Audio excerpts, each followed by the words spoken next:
Excited for a special edition here on the Blue White Illustrated YouTube channel. We have a special guest to take a victory lap. What was it? Probably 2 months ago, we had Josh Pate on the show to discuss James Franklin's firing, the outline of what's going to happen next, and one of the names he brought up, during that conversation, was Matt Campbell. Fast forward 2 months, and here we are. So I don't know if you want to get up and take a lap around the room, or if you wanted to stand up and bow, Josh, but welcome to the show. And here you are. The floor is yours. Yeah, I already did all that in private. I've done that every morning since the announcement. And what really burned me up, of many things that burned me up during this search, which we can now speak in the open about, is I would go over to BWI. I would look at the updated hot board, and I would see Campbell's name. Now, this is no fault of Sean Fitz. Sean Fitz was reporting the intel he was being given. And you remember early on in the search, Fitz, where you got like your initial hot board, and with Matt Campbell, the feedback you were getting was, this is a lot more internet speculation than actually a name that has traction. I do remember that. Yeah. It did not sit well. That was the reality. It did not sit well. I mean, you think about the last 2 months, and Matt Campbell was one of the original names on our hot board because he's a damn good football coach, right? That's it. That was the thinking. You're thinking, okay, well, there's a couple ways to look at this search. There's the guy that we think is going to go out and, take the reins from James Franklin, be the guy that sort of, has the talent flock to have Valley take it up a step. And then there was the ball coaches. There were a bunch of them on there, guys that, you just kind of looked at where they're at right now, where they at least may have been previously. And there's some really good coaches out there, but you look overall at the candidate, the pool of candidates, and you've got something different. And then that kind of played out that way. Campbell, as you've mentioned, Josh, several times, is not a guy that really does this during the season. He's not a guy that really does this publicly at all, really. And all of a sudden, things pivot from Kalani Sitake, and all of a sudden Matt Campbell staring right in the face. And, you got to say, whether it's fell into it, whether it's how you view this search. I mean, Penn State kind of finished where they should have started. They circumnavigated the globe to find treasure in their own backyard, is the way that I described it. So now that none of it's in our rearview mirror and we know who the hire is going to be, I personally am happy about the hire. Anyone up there who's not eventually will be happy about the hire because he'll win games. I had some Iowa State folks who got really upset because they felt like I was trying to advocate for someone poaching their coach. And it wasn't like that at all. What it was is, I know Matt pretty well, and I've sat in his office before and talked about the process. And I've sat in there and talked about the jobs he's turned down, why he's turned them down, what his criteria would be for taking another job, which kinds of jobs would be attractive. And that list was really short, and Penn State was on that list. I knew that about him. And so when the job came open, that's why I was kind of in a lane I don't normally go into. I mean, I'll traffic in the hot boards, but normally I don't just throw names out there. The reason I threw Matt's name out there is because I knew if this job was presented properly, if this search was handled the right way, he'd be a strong candidate. His name would be in the mix for it. And that certainly is not because, like you said, he was looking to leave. Matt Campbell's the kind of guy that looks for every reason to stay somewhere, and you would have to drag him kicking and screaming, just like Iowa State had to. He didn't want to leave Toledo. And so it was hard for him to even leave there. But I knew that this job would be attractive, one of the very, very few jobs that he would consider leaving for. I also knew one other thing, and that is wherever he goes next in college will be it for him, short of the NFL. Like if the NFL came calling one day, that's a whole different animal, and they've been interested in him before. But independent of the NFL, in terms of college moves, this was going to be it. Whichever this was going to be it. Penn State's a really, really good place to land. I also think, and you guys have probably come to start to understand this now, what he stands for, how he sees the world, at least through college football lenses, it's like a puzzle piece fit with what I think it takes to win at Penn State. And that may be different than what it takes to win at USC or what it takes to win at Florida. But the specific DNA of the program at Penn State, the ethos, if you will, you cut him open, and that's what bleeds out of Matt Campbell. So because I knew that, I was a little more aggressive in just advocating for his name in the marketplace. And then when you went through the search and everyone had their opinions about how that search went, I didn't have a lot of respect for the way the search was handled at various times. I don't think I'm alone in saying that. I do love where they landed on the search, but I also think that where they landed is an option that they could have had on the table a month ago. And maybe we could have kept a recruiting class together a little bit more up there. Past is past. So then the follow-up that I was interested in talking about, we can dive into this if you want to. The other day when I was up there, I was talking to you after the press conference, and I was just kind of wondering what's the immediate roster strategy here? Because I think one thing Mike Norvell did in his effort to win immediately at Florida State is they really immediately leaned hard into the transfer portal, and they won, which was a terrible thing. You think that makes no sense. Well, in 2023, they won so much, it sort of fortified that as a philosophy. And then they screwed themselves into the ground. Instead of replenishing through the high school ranks, they just said, we'll portal every year. It's kind of like hope. Hope is not a strategy. Portal is not a strategy. High school recruiting and development and eval is a strategy. So that will be their eventual. I wonder what their immediate looks like in terms of the 2026 roster. Yeah, Josh, you're an old school wrestling guy, as am I. Tony Atlas, the former tag team champion, he was asked to describe his career one time, and he said, too much, too fast. And the Florida State thing is kind of proof positive that when things get ahead of you and you think things are great, all of a sudden you turn around and you know, the ethos, if you will, as you phrased it, is gone. And I think that if you look at how Penn State plans to build forward, you have to acknowledge the guys that are probably going to come from Iowa State. You have to acknowledge the guys that are on the roster. You mentioned Penn State not having a 2026 recruiting class. Well, in that time that they lost the 2026 recruiting class, they probably also lost a lot of guys that are currently wearing blue and white, whether that be guys that had a decision to make to go pro, whether that be guys that have, potential portal opportunities, or even young guys who kind of languished in that red shirt versus not red shirt versus this guy brought me in and I'm still relevant and loyal to James Franklin, because, you watch any college football program in the country, and as you get older, that connection to your coach, while it might be strong, does lessen a little bit because you have been through the process. You see other guys go through the process. You see how this all comes together. And so those freshmen and some of those sophomores and things like that are still fiercely loyal to James Franklin, might end up at Virginia Tech, might not. But you see this going in this roster building direction of, okay, I've got to take some from this pot, got to take some from this pot. I don't have a 2026 class, so that might actually help backfill some of the roster in this year, because you're talking about a pot of money that's finite, right? You're not talking about certain batch for 26, 27 portal retention, guys who earned, I guess, raises in 2025. Like, you're not thinking like that. You're thinking this entire batch of money. Now, Penn State's got to turn around. They got to figure out what to do. Number one, at quarterback, and number two, everything else, because there's not a ton that's really solidified. I know you know the Penn State roster pretty well, and I know you know Matt Campbell really well. What do you think his sort of outlook is going to be when you talk about building in tiers, building in classes, and building that roster from top to bottom, as opposed to just figuring out who can help you win the most games in 2026? I think a couple of things. All right, so let's go zoomed out to zoom in. I know they love the last class they brought in at Iowa State. Really loved it. They were super high on it. And in this world, that's a nice safety net.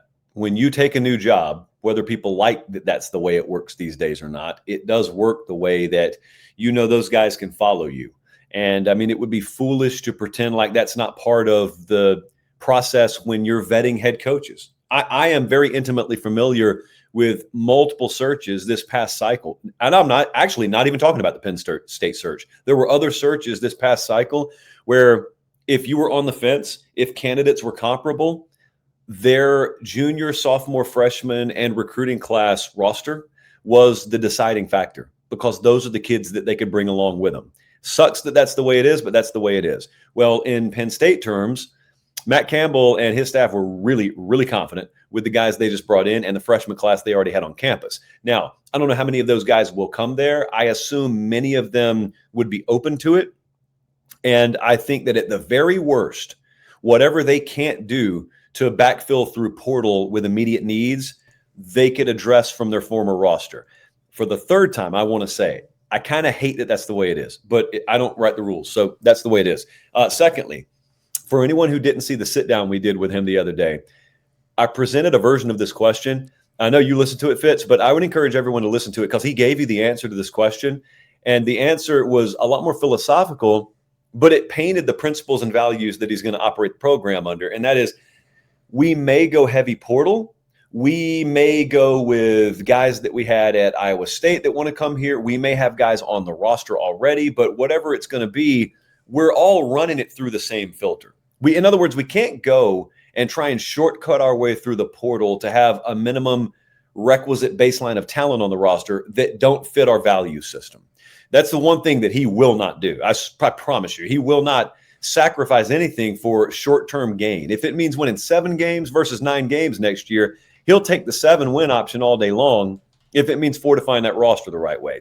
And I think anyone worth their salt would agree with that. Now, it gets a little tougher when live bullets are flying in the fall and your team's not really where you want to be in year one. But that's the most important thing to me. Whichever approach they take is whichever approach they take. Of course, they're going to have to be portal heavy. That's a no-brainer here. But the other part that I'm really excited about, like for the future, is when we get through the first cycle, of roster retention / roster addition, and you just start to see the kind of athlete that he has, but then you also start to build the culture there. You start to build what you will come to learn is a pretty magnetic quality about the way he runs a program. You'll start to get early returns in recruiting and occasionally in the portal. And what you're going to find down the road is Penn State does not have to pay top market value for players. Now, they'll be able to afford to if they need to, but Matt Campbell will get you a discount. And the way he runs his program will get you a discount on many players at the top of the market, your 4 and 5 stars. The other just side benefit to that is they are so supremely good because out of necessity they had to be at evaluation that there'll be a few guys that walk in there with 3 stars next to their name that are on the field for you as freshmen every cycle. And you'll look at it every cycle and they'll just be the Matt Campbell special. They'll be the Derek Hooger special. Like they'll just be guys that you look at and you say, that guy's playing for Penn State right now, because that's the kind of job they used to have to do at Iowa State, and it's just still in them. Can I jump in here? Because you asked him a version of this yesterday that I wanted to follow up on, and it's something that this is more of maybe a football thing, an on-the-field X's and O's thing, but what I've noticed sometimes is coaches who do more with less, sometimes they accidentally embrace those limitations when they go to their next job where they have more with more. And I'm just wondering from like a philosophical perspective, that transition for Matt Campbell, what do you think about that idea in general? And you can feel free to push back if you want. And then is that something Campbell's going to have to battle, or how do you think he would in this situation, as you guys talked about, like the more with more concept? Yep. All right. So really all you're dealing with here is you're dealing with trying to bring your same value system over just with more resources to work with. And when I presented it to him, he said, it's great to have that. He had a good quote. He said, but there are a lot of people out there who have great resources that don't win. So obviously it's not the money that wins. It's the process that wins. It's the relationships. It's people that win football games. Always have, always will. So I think what you'll end up seeing there is kind of the same thing we saw at Iowa State. Here's the difference. So at Iowa State, I know most people don't follow Iowa State recruiting. I just happen to be familiar with their process there because I knew the staff very well. I'll give you a generic example. This last cycle, they got on a kid probably 2 years ago. They evaluated him when he wasn't even on recruiting radars. They offer him. He may have even committed to him, but if he didn't, like he was heavily considering Iowa State, well, then he gets into his senior year, starts to blow up. They'd just been ahead of the evaluation curve on him, as they often were. And they were battling a very, very big name program for the kid. And it went way, way deeper in the cycle than that big program thought it should, because that big program looks and says, we're us, they're them, to the point where the head coach of said program started to call some acquaintances and ask, why is this kid still considering Iowa State? Well, he was still considering him because they had done a heck of a job getting ahead of the curve on the eval. They had developed the relationship the proper way. They weren't counting on money to win the recruitment because they didn't have enough for that to be the deciding factor anyway. Kid ends up at the last minute committing to the big program. The only difference that I see in their approach in the Penn State lane versus the Iowa State lane is they have what it takes to come over the top in those kinds of recruitments. But that's what it'll look like. They've already evaluated the guy. They've already got him in the building. They've already looked him in the eye. They know that from a values principle standpoint, he aligns with what Penn State stands for. Those are the kind of guys you don't mind paying money to, because those are the kinds of guys that you don't think you're winning because of money. You got to the finish line with him, and if it takes kicking an extra $75K to get you over the top, so be it. But you already know he's got what he needs. You're not just going throwing money all over the place. We'll go get the talent and we'll build a football team out of it later. That's not how he operates. The Kraft Campbell dynamic here is very interesting, not just because they're both food companies, but also Pat Kraft has been brash. He's been very, very outspoken about the resources that Penn State has and the lengths that they'll go to get him. If you look back to last year, he was stumping pretty hard for a portal guy, a guy like Trevor Pena, who, Penn State thought they were okay at receiver, not great, but okay at receiver. And I think Pat kind of hammered home, like, this is not a complete room. Trevor Pena did lead Penn State in receiving, but I don't think anybody's, confusing Penn State for a program that lit it up through the air this past year or beyond. So how does that dynamic come together? Because Pat was so in front of this search, and as you mentioned, you were critical of him. A lot of people were critical of him and the way that this was handled, but he clearly wants to be hands-on. Do you think Matt Campbell's going to let him? And how do you think that will ultimately play out in this whole Moneyball type situation where you're evaluating your way to the top, but also there's going to be shiny toys out there. There's going to be, fool's gold out there in the portal as we talk about. So how do you think that dynamic is going to play out? And is this a marriage that's meant to work? All right. These are my words. These are not words anyone else has disseminated to me. So my observation on this is I would imagine this process has to have humbled Pat Kraft a little bit. I would hope it has. And I'm not just talking about the coaching search. If we go back to this past season, you mentioned the moves that they made in the portal. Hey, buddy, I'm not hating on Pat Kraft because I said the same thing. I mean, they're trying to get over the hump. And by my estimation, allegedly, just like Pat Kraft's, we're looking and saying, we already got a great team here, or we got a really good team here. Explosivity in the passing game, being able to push the ball down the field, having them fear us on the perimeter. That's one of the last remaining hurdles. Let's go pay whatever it takes. We got this money sitting here. Let's go pay whatever it takes. Well, here's the problem. It's not the way football teams are built.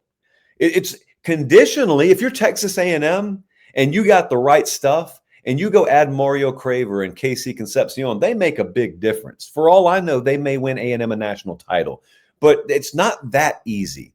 So the question you ask is really interesting because my answer is no. I don't think Matt Campbell is going to be dictated to from a roster perspective. I don't believe that's the dynamic he signed up for. And I believe that he views himself as being hired as the head coach because he knows what's best for the football program. Just like he thought at Iowa State, just like he would have thought anywhere. So if that's the way that some believe that marriage is going to work, I don't believe it would work out well. But I don't want to, put food dye in the water to make it all murky before we've ever even had one go around the merry-go-round. Because I don't know that that's the way that dynamic will be. I would just think to myself, if I just ran a coaching search that went this long, and I don't know how Pat feels about the way the search ended, but I mean, I think most of us understand he had a diamond dropped in his lap here at the 11th hour, and that guy is known for evaluation and development of football players. I don't know that my first move is going to be, well, let me make sure I'm in the kitchen before the door shuts because I got to have a say on this roster. I don't know that to be true. That's just instinct on my part. Josh, you're looking at from a recruiting perspective, he's going from Iowa in the middle of not the most heavily laden talent area in the country, right? He's going to Pennsylvania, which he thinks is very talented, the Eastern Seaboard, if you will. You mentioned it in your one-on-one with him. How does he handle stepping into deeper waters there in terms of the talent and in terms of the competition, because he's recruiting against Iowa, he's recruiting Minnesota, a lot of schools that regularly dip. Nebraska out there is very good, regularly dip into those Midwest waters. And now all of a sudden he's coming east, and everybody goes east, right? Everybody, and we've talked about it before. It's easier to go from north to south than south to north. And there's challenges that come with being in central Pennsylvania. Now he's coming from Ames, Iowa. So I think that there's probably some experience there. How does he handle playing in these waters, and with the guy that was previously here, the guy that has all the relationships 6 hours away, not too far in the grand scheme of things in Blacksburg? I mean, I don't know how much he opened up to you about that. Well, I do know because I watched the video, and I do recommend everybody goes and checks out Josh's one-on-one with Matt Campbell. Is really good. But how do you think he handles stepping into these waters? Attack it. I mean, just embrace it and attack it. I mean, there's not a second's flinching on that front. And that's with acknowledging they know it's going to be a fight. The one thing I'll say as an outsider, like I live in Nashville, I grew up in the South. So, I mean, I know Penn State very well, but that's not because I come from inside the Penn State bubble, wardrobe notwithstanding. So I'll tell you the way Penn State has been perceived for the past decade outside of Pennsylvania. When you mention Penn State, the first thing that came to mind is James Franklin. James Franklin was the face of the program. If you talked to prospective high school athletes in the South and you mentioned Penn State, they knew James Franklin. Now, that's no knock on James Franklin. Good for him. That's wonderful. That means that he did a very good job of winning enough games to matter. And then they did a very good job of marketing. And this is the head man, and this is the guy running the ship. Here's the only, I guess it's not a criticism, Fitz. Here's the only piece of advice that I would offer. That's where Pat Kraft comes into play. Because I do think the volume on Penn State as the brand needs to be turned up a lot. Because I know that place. A lot of people don't know that place intimately. And they knew the face of the head coach. They don't know how many things are great about Penn State. So that's got to be amplified. That's where the focus should be. Because Matt Campbell does not, look, all due respect to James, I love James Franklin. Okay, but Matt Campbell does not promote himself nearly to the degree that James Franklin is. He is not going out of his way to be the face of this and the face of that. He's trying to win football games, which is good. That's exactly what you hired him to do. On the other side, on the administrative side, you ought to be blasting the merits of Penn State from coast to coast in everyone's face. That's why when I go up there, like I'm happy to do our live shows from up there because I'm happy conditionally to let our platform be used for that reason. Happy to do it because I love Penn State. But I think there's no limit to the amount of that you need. You've got the right guy in the head coach's chair. You now need to blend that with pushing Penn State nationally properly. If you do that, that will take care of whatever recruiting problem you have or recruiting edge that you worry about James Franklin or someone else having. Because I know immediately, and correct me if I'm wrong on this, but like immediately some of the concern up there has been, well, James is at Virginia Tech, and those really overlap from a recruiting footprint. Dude, if Penn State is operating properly, Penn State in the Big Ten is going to have the trump card over Virginia Tech and the ACC in a recruiting battle. That's just the way it is. And the only ones that Virginia Tech should be winning are because in-state kids in Virginia chose to stay in-state. So Penn State was already working at a bit of a disadvantage. But James Franklin would have told you this when he was at Penn State. I know because he told me this when he was at Penn State when referencing recruiting Virginia. It's just that the difference was when James was at Penn State, there was no formidable foe recruiting for Virginia Tech in Virginia. Now he is the formidable foe recruiting in the state of Virginia, and it's up to Matt Campbell, but it's also up to Penn State to present Penn State properly so that those recruiting battles fall the way that they should. Yeah, you look at when Bill O'Brien came in, there was a sort of a sharp turn to, well, working against sanctions, which is obviously decimated the numbers that he could take, but taking the football guys who eat, sleep, breathe football. And look, there's a lot of guys in this roster that do that. I think we kind of split hairs when we talk about like this guy is a Franklin guy, this guy is a Campbell type guy, because at the end of the day, they're in the position they are because they're very good at football and most of them love football. But going back or turning back into that O'Brien method of finding the football guys, how far do you think that can take Penn State? And it goes into sort of a scheme question because you're looking at what Iowa State has done in the Big 12, and Penn State fans a bit sour on Big 12 coaches based on the things that we've seen in the last two offensive coordinators, Andy Kolnicki, Mike Yurcich. So I'm curious, how do you think this turn into, well, with us or against us, you are a football guy, we are football guys, we're going to make it work on a football field type thing. How do you think that turns into, I guess, competitiveness at the top level with Ohio State, with Michigan, with Oregon, with now Indiana in the big teams in the Big Ten? How do you think that turns into what they're doing? Are there any similarities there to what we've seen from these programs? Yeah, I would draw your attention to Bloomington, Indiana for a second, because Curt Cignetti took over last year and won with a bunch of guys that he just imported from James Madison. The reason I mention that is not because it's total apples to apples. They run the same schemes, all that. I don't mean that. Football guys understand how to be malleable enough to tailor schemes and tailor their philosophy to what their roster's given them to work with. If you're too rigid, you're probably not succeeding anyway. But what Curt did at Indiana, it reset college football in many ways. It sucks for coaches because it means it sucked all the patience out of the room, because if Curt Cignetti can do it in year one and beyond in Indiana, you ought to be able to do it at Florida or Auburn or wherever. But the second part is, I think if you would have presented people with the idea that this guy's going to come in from Indiana and he's a good coach, they could have bought that. But what they wouldn't buy until they saw it with their own eyes was, yeah, he's going to come into Indiana, he's going to win immediately, and he's going to do it just by bringing kids from James Madison. And then they're going to get better the second year, even after they're in the playoff the first year, like they're right there in the playoff picture the first year. People wouldn't have believed that part, because they would still have in their mind, well, you can't take that caliber of athlete and win here. They're football players. They're high-level execution football players. And when you really master those parts of the craft, that's how you turn a 3-star into a 5-star, because they're a 5-star in your system. So Chip Kelly did that a generation ago at Oregon.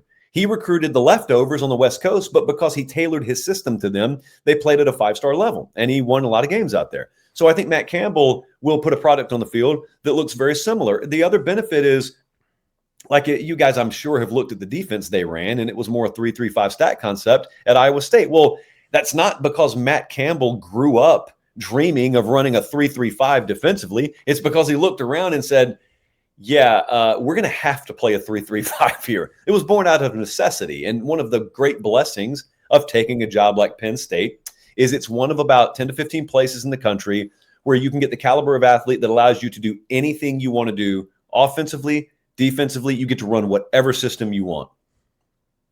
T. Frank, I believe you have a follow-up on that.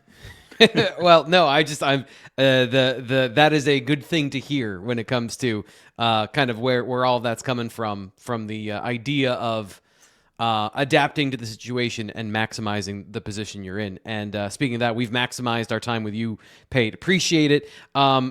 As you mentioned earlier, you being here helps us, and I mean this with the utmost respect. You don't necessarily need our promotion, but where can people find you as you are in a bunch of different places? Look, they've probably seen enough of me lately, but if there's someone out there that is sadistic enough to still want to be seeking me out, Josh Pate's College Football Show. And if you need my cell, Fitz has it.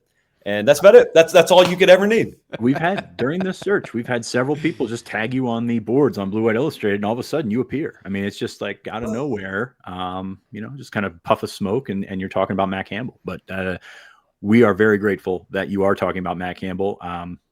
You were right, and I'll say it. As I sit here, I know you're not victory lapping or anything like that. You did take a victory flight to State College this week, and that's always fun. But no, I mean, just really, really appreciate the insight. Really appreciate the frankness of how this thing has come about, and I think we all appreciate your coverage, because you look at this, how this search went, and a lot of people would have believed that it would be something that sold itself, something that went out and made it happen on its own. It didn't. It pivoted. All of a sudden, Penn State's got Matt Campbell. That's a pretty good outcome for Penn State. I'm not gonna compare one coach to another coach, but the closest thing that I could compare it to in the modern day is Alabama fired Mike Shula after the 2006 season, and they immediately targeted the Miami Dolphins head coach. His name was Nick Saban. Saban gave him a flat no, and then they ran an entire month-long search in December. And I remember being in college and I was following it, and it was a disaster. and they were going after Jeff Tedford and Jim Grobe. And like these dudes were telling them no. Rich Rodriguez finally takes the job. It's eerily similar to Kalani Sitake. And then he backs out at the last minute. And the search is back to square one. And Mal Moore, who was the AD at Alabama at the time, just flies to Miami after the new year. And, you know, he told the story since then. And he said, I just wasn't leaving Saban's house. I was not going to leave. I could not come back to Tuscaloosa unless I got him. I don't know what Matt will go on to do at Penn State. I'm not comparing him to Nick Saban. What I'm saying is the way that Alabama search ended was confetti all over the place. And you forgot what a disaster it was in the process. The way that this era, I think, will play out there in time will make the last 54 and some odd days leading up to the announcement sort of a footnote that people around Penn State chuckle at down the road, but the nation largely forgets about. As Fitz said, one of the benefits of joining Blue White Illustrated is every once in a while Josh Pate pops in on the message board because, again, he's everywhere. He's part of the On3 family. He's on Bussin' with the Boys. He's on the Josh Pate College Football Show. So, Josh, appreciate your time being here on the Blue White Illustrated YouTube channel. That'll do it for today. Of course, subscribe, like the video, all those things that help us out, us young pups down here in the tens of thousands of subscribers, not nearly up there with Pate in the big boys. But, you know, we got aspirations someday.